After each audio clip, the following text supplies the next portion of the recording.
Well, good afternoon and welcome to the May 25th edition of Ricebird News. Thanks for joining us for our last broadcast of the school year. I'd like to remind everyone that the last day of school is tomorrow, May 26th, and students will have an early release at 12 p.m.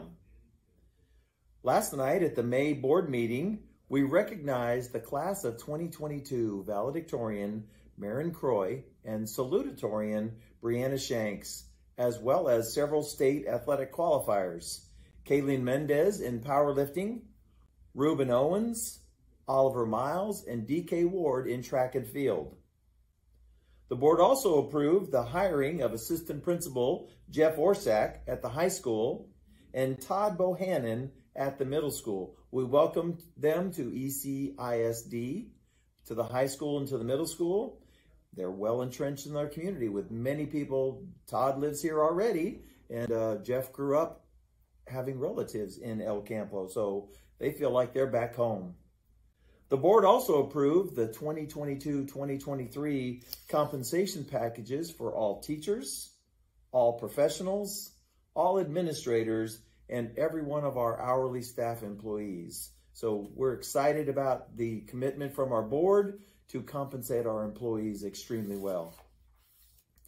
And the board officially modified the 2022-2023 school calendar to reflect the change in the Wharton County Youth Fair date from April 28th to March 31st.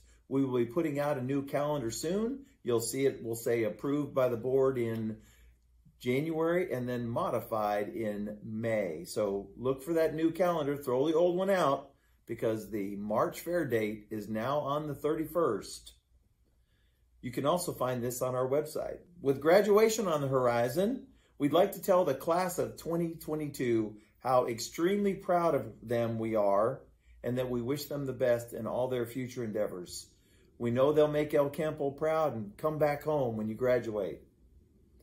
Also, if you plan to attend graduation, please be reminded that spectators will not be allowed into the stadium with balloons of any sort.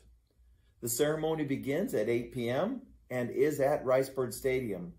Parking will be available in the parking lot south of the stadium, north of the Weight and Conditioning Complex on Pecan Avenue or Pecan Street, and along those streets around the stadium, including Avenue F. The volunteer fire department will be on hand to help everyone get into the stadium. Please arrive early as parking fills quickly. For the final COVID report of this year, we had one case last week. This week's numbers and the cumulative totals will be available on our website, so please check that later this week.